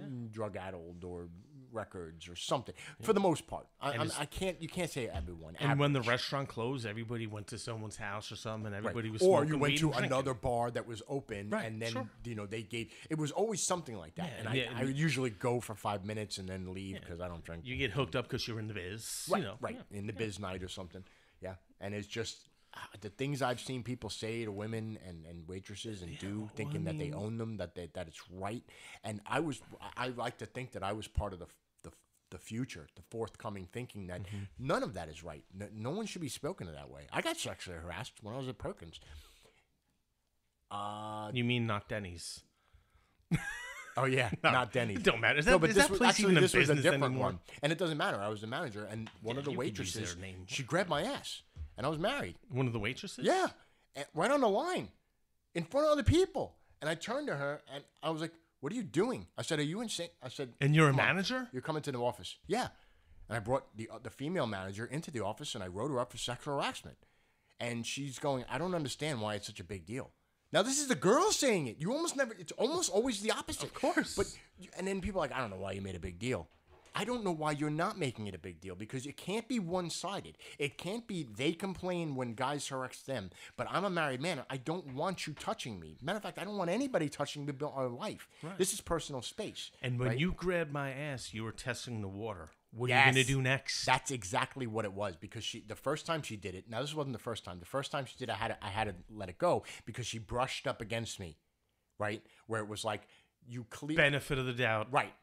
Back of the hand, right? You there's plenty of room. You could have chose to back up, but no, you didn't. The second time, there was front of the hand with squeeze. You can't, it's discernible. You know what you did. Yeah. It was intentional. And again, just like you said, there was a lead up to it. Yeah. Now, you let the first one go, and then because it could be misconstrued in a different way. Listen, I'm not taking that out of context. But no, after that, I'm not having it. Because then what if you don't? Then you get stuck. You're the aggressor, and then you get stuck being a liar, or they turn it around on you. No, and you have to nip it in the bud. I'm just as vulnerable as you are. Yeah. Right? And but it was the only time that ever happened. I mean, because when I was young, I don't care. You didn't care. The waitress grabbed my ass. I'm like, let's hang out later. Yeah. You know? But well, I mean, when you're 17 and you're a server and you guys are flirting, and you're all doing the same thing. But there's a certain degree. I mean, I wear a wedding ring. I have a wife. It's been clearly noticed. I've never made any kind of positional, move on anyone, or even verbally. But it did happen once. Again, every other time you just, didn't matter. But it does happen, yeah. But man, we've seen, and that's only one thing. Oof, man, I've seen some terrible, terrible things. Yeah, I have. I mean, it's a grab-ass business, especially back in the day, you know. But, I mean, everybody was stressed out, Walk-ins and kitchens and freezers and all kinds of things happen. Yeah, exactly. Yeah. So this was the big factor in a lot of the percentiles I went through before. Like during and after the pandemic, hundreds of thousands of service restaurant industry people literally left the business, walked out on jobs, and never ever went back. Like, you don't realize that number because it's a lot, like hundreds of thousands across the entire United States. I mean, that's why you saw all those places asking, now hiring Indeed of help, 18 an hour. Like, they're like, we don't care. We need people. We have to pay them exorbitant amount of money to come back. And those people that left don't come back. They get a new, fresh generation. Right, a new generation now that expect that's the pay. Yeah. Because that's it, man. I didn't work there when it was $11.50. Yeah. And I would never work here for $11.50. So you're gonna pay me this, and I'll do the work, and it's still shit, but we do it, Yeah, and I'll do a bad job of it. Or it doesn't matter what job you do, because even if you get fired, the last job I had, I was getting paid $18 an hour. Yeah. So now you have something to put down. at that point. But all that aside, it shows where the pandemic and the service industry, how hard it did get hit, whether you notice it or not. Yeah, wow. Yeah, it's just and rough statistics, but that's when you think about 100,000 people. I mean, there's how many people in America? 350 million. Yeah, about roughly. Let's just say 350 million people. About. I mean, 100,000 is a drop in the bucket. Yeah, but then But that 350, throughout all of these, that 350 million people, how many of them are 15 and under? Right. Okay, how many of them not are factoring in 70 and children over that aren't? overage. Sure. And how many of those people are educated enough or have a vocation where they never would work in that business? Yeah, they in the wouldn't first have place. even thought about it anyway. Yeah.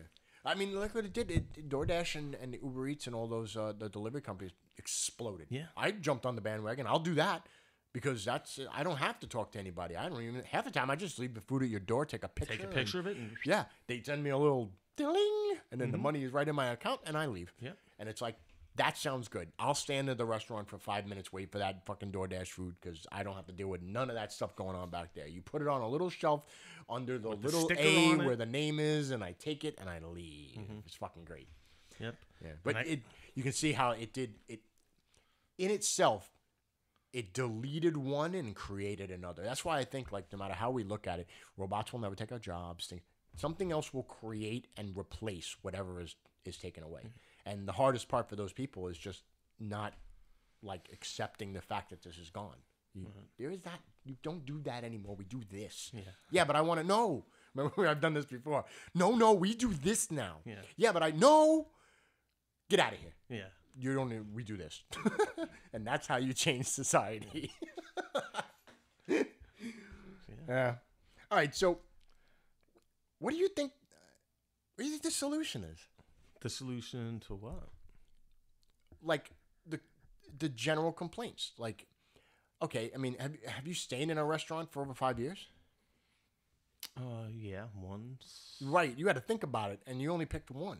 So the idea is that you're jumping, which most restaurant people do. You're looking for the BBD, the bigger, better deal, the better tips, the better clientele, or the money's good, but the location isn't, or the distance to travel is bad, but the money is good. So you're always fighting some kind of happy medium to make it work, right? So what's the solution? Like, that's why I started with thinking, should we pay servers a straight wage and make tips what they were? Like, I don't have an opinion either way because I've been out too long. I have to get $20 an hour. Okay, so there's a number. This is what I'm trying to say, and I'm asking you personally. We're not solving the crisis of America. And just because you're paying me $20 an hour doesn't mean you have the right to weed me. Don't do it. Well, no, but that would just reflect. They wouldn't, because that in itself directly affects their business, not you. Because now it doesn't matter whether you're weeded, because I already make $20 an hour. It matters when you're weeded, when you don't want to get good tips. Exactly. So they wouldn't do it. It would be in their best interest not to. See, I would understand that. See, that they can never do it, because suppose you get I'm getting $5 an hour to wait tables, right? And I'm getting tipped.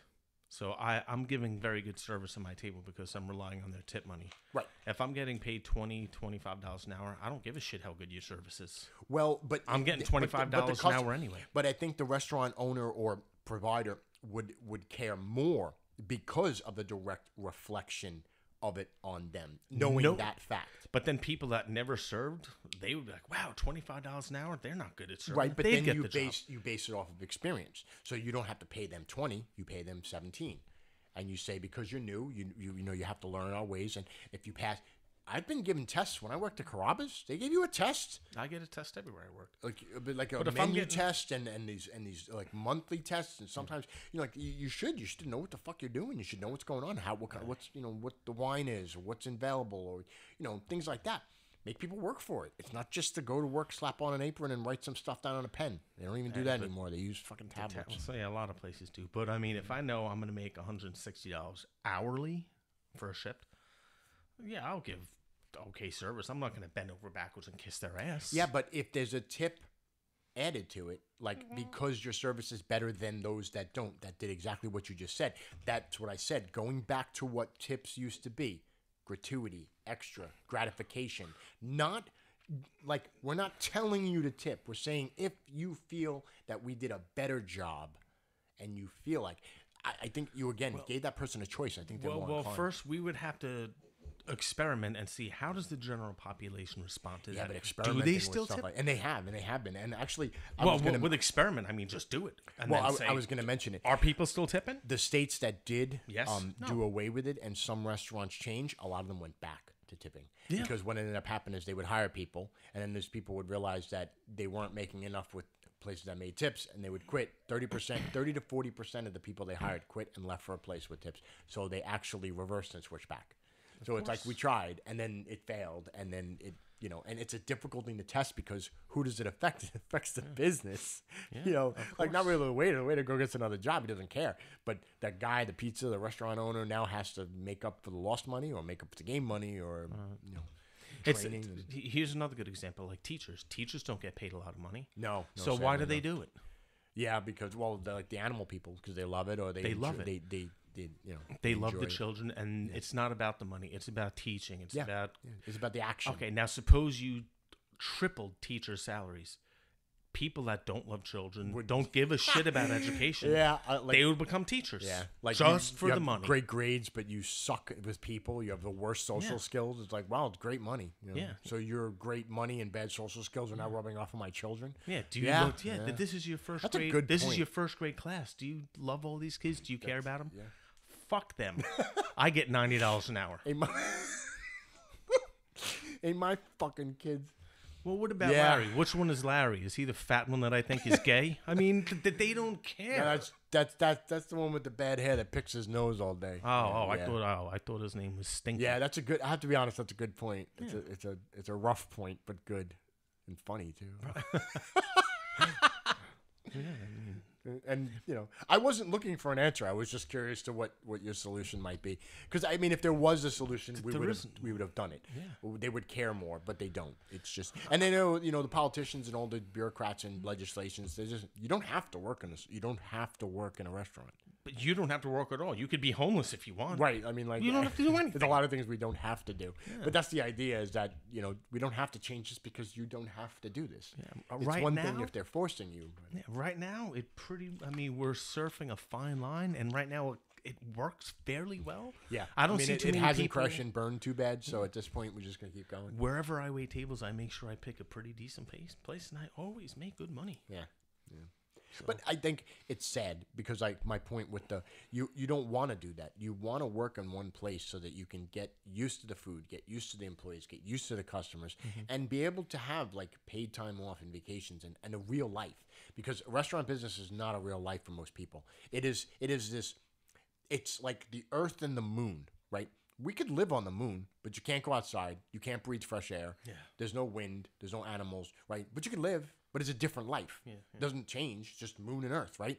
Service industry, everything else. Yeah. It is very similar. And when I say service industry, it really is a large encompass of all kinds of, tipped industries. It doesn't just have to be servers or restaurants, but they just take up a majority of it. I can't really think of too many that are solely tip. Valets. Yeah, that'd be one of them. But is that a future? No. Why? Because, how long can you run? No. You're going to get tired of it. Not even that. Look at the cars. Oh, yeah, they'll park themselves. They'll fucking park themselves. Mm. And that's way closer than the robot that serves you your food. Yeah. But even that we have. Yeah. So if I punched my order in the table, never saw a server, and a little robot, a person put it on the robot, but the robot brought it to me, and I took it off. You literally took a person out. Food runners are a thing of the past. Like, if you could afford a robot in a restaurant, you would just get it. Because why would I need a fucking food runner? This little robot, I punch in table 12. It goes to table 12. I just put the stuff on there. The people just take it off. But me personally, like, when I go out to eat, is to enhance your mood. It's an experience. I want to talk to somebody. I get it. That's me. I like the interaction. I get it, but you're also part of a feel different special. era. Like people are taking care of you. And there will always still be those. They're not going to go away. There'll just be less of them. They'll be eclectic, I think, in the food world of the future. There'll be still that, that place uses real people. Or something of that sort, like the ratio. I look at it as Amazon robots, to the table like this. Amazon warehouse robots to workers, right? Every year, the Amazon robot number goes up and the Amazon worker number goes down. Yeah. And it will. until the number is ridiculously low because you're never going to take it away. But that's the way I look at it. So there's going to be a ratio. Basic universal income?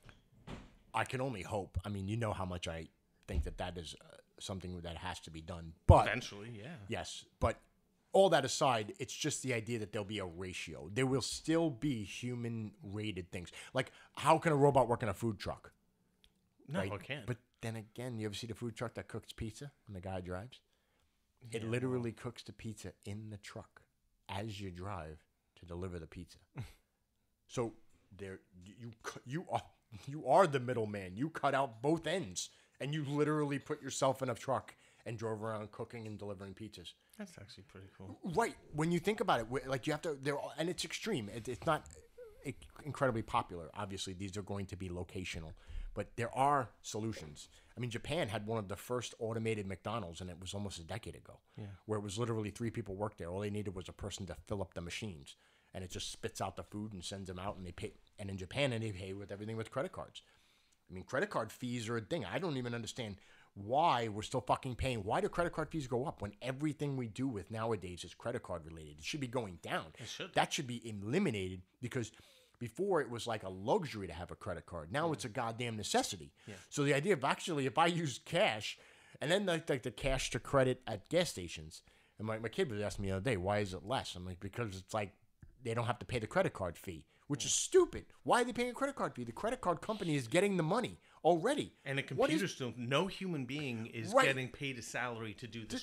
To look through numbers anymore. This is all computers. So somehow they held on to this fucking little transactional fee that actually can hurt people, because if every time you run a transaction, it's so and so amount of money. Yeah. The more you do, the more they spend. It's crazy. But you know what? Somebody's getting that money, and in 1 year, he could send 6 of his kids to college.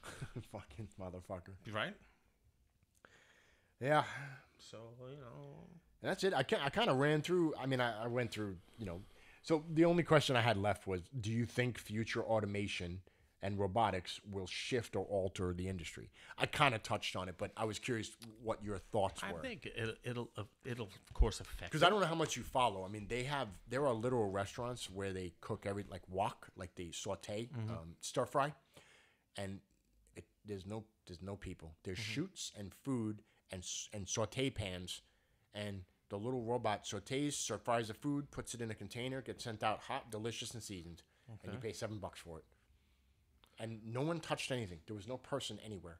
Right. And that's absolutely plausible. So you don't have to... Better than ramen. So you don't have to pay 6 cooks $140 an hour times 8 hours a day. Right. So does that savings get passed on to me? Right. No taxes, right? Does that saving get passed on to me in the food? Well...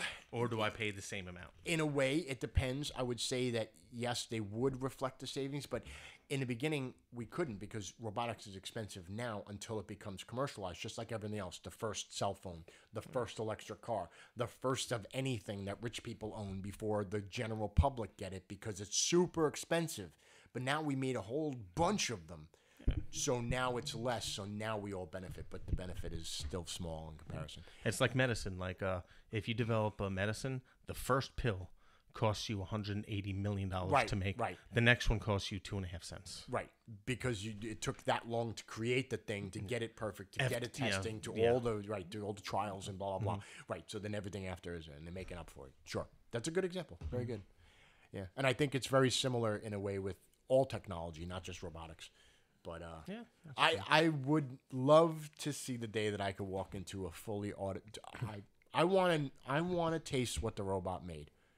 Because they're not going to have flair or flavor or understanding or opinion. They just have a program. Yeah. So they can't taste their food. Right. They don't have to. Because if they put the exact same amount that was given to them in a recipe and done exactly as it was supposed to, timed and sauteed and heat and variable, that's what a recipe is.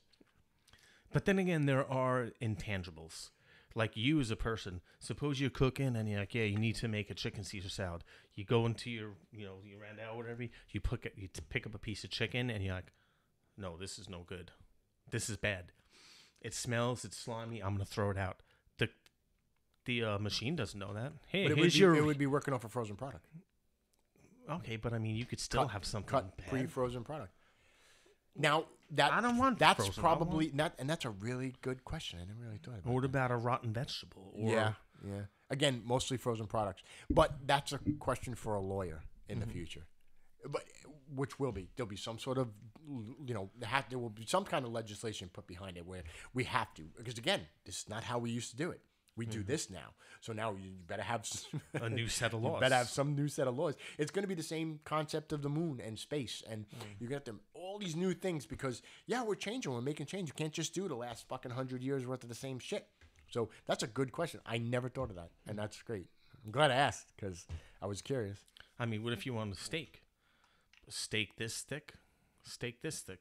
I want it medium rare. How is the machine going to know how long? Well, it would temperature. It would put it could still, we'd still put a thermometer as we would in a restaurant. We may poke it with our finger and know what that feeling feels like. But a temperature would give you an exact indication. It is, 57 degrees. Oh, that's rare. Yeah. Or that's medium rare. Maybe 43 degrees would be rare because it's colder. That's all. That's all it is a temperature difference. So there's still a way. Like I said, science, there's always a way. But can you do it? Can you do it every time? And can you do it enough that the money justifies making this machine that does it all the time? And then you're still going to have somebody clean the machines. I mean, there's no way. I mean, then eventually something's going to get gunky or spill something. Yeah, of course. Or fucking one of the machines is going to try to flare and spin the pan. The stuff's going to fly out. Hot fucking broccoli hitting people in the face. And the other machine is going to go, stop showing off, asshole. Yeah. If you have that more, look up automated food restaurant. Like some of them are really impressive. That one with the pizza, it's just a van with an oven and an automation, and it's amazing. I was actually really impressed. The guy just drives it around. You basically follows a Google Map thing. They order it. It all gets automated, done through the system, put into the thing. It cooks the fucking thing. All you do is take it out, put it in the box, and you bring it to the door. That's cool. You literally took out like everything. That last thing I said, stop showing off, asshole. That just makes me think. And then we could close on this if you want. But like working in the kitchen, the things that people that are on the cook line say to each other, the cursing. I mean, you can't do that in any other profession. You can't be like in a surgery, doing surgery. No. And you're like, scalpel. I always did kind of wonder. Bitch, give me the scalpel, you fucking donkey. Yeah. Yeah. Come here, I'll go to patient on you. Give me that scalpel. I also don't know how it is nowadays, though. Like, have they nixed it? Is it much less? I mean, I don't know what it's like to be in a kitchen for almost 20 years. Yeah, it's still stressful. Oh, I'm sure. I mean, it's not stress kitchen doesn't go away, but how it's handled. Gordon I've been Ramsay, threatened by the one chef that threatened to fucking. He said something, or he cursed at me, and he got real nasty. And we were the only two working, and he was fucking stressed out and weeded.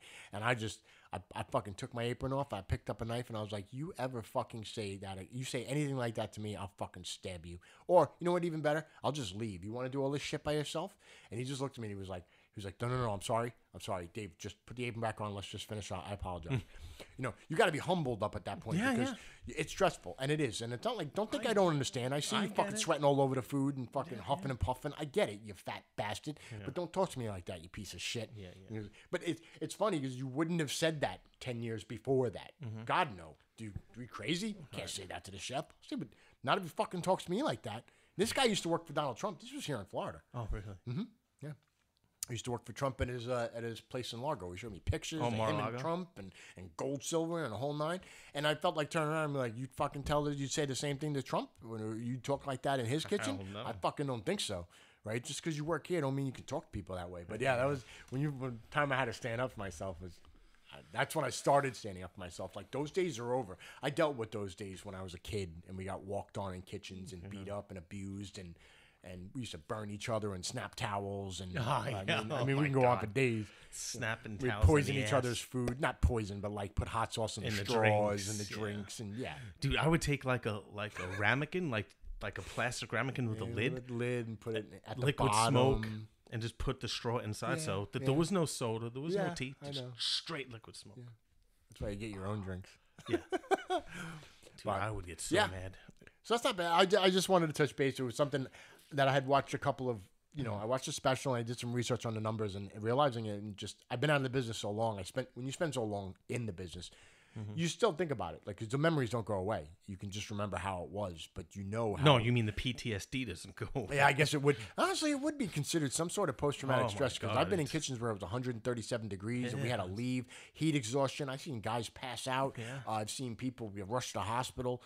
One guy had a heart attack, and I'm pretty sure it's because he was fucking overworked and overwhelmed. And it's like, no one cares. They just replace you. It's like you just carried out, and another person just goes in. Yeah, And they're you're just doing like, CPR how and many more someone's of you do stepping you over. have back there? Yeah, like, yeah, it's pretty sure. PTSD. How many more do you have back there? 12. That's a good way to look at it. Yeah, you had a lot of insightful things today, Rob. You're very insightful. Yeah, thank you. Very impressed. All right, everybody. Well, thanks for listening to us bullshit about the restaurant business. And hey, man, if you have any questions or comments or stories of your own. Yeah, and if you think we did a good job today and you'd like to tip us, our Venmo is on our website.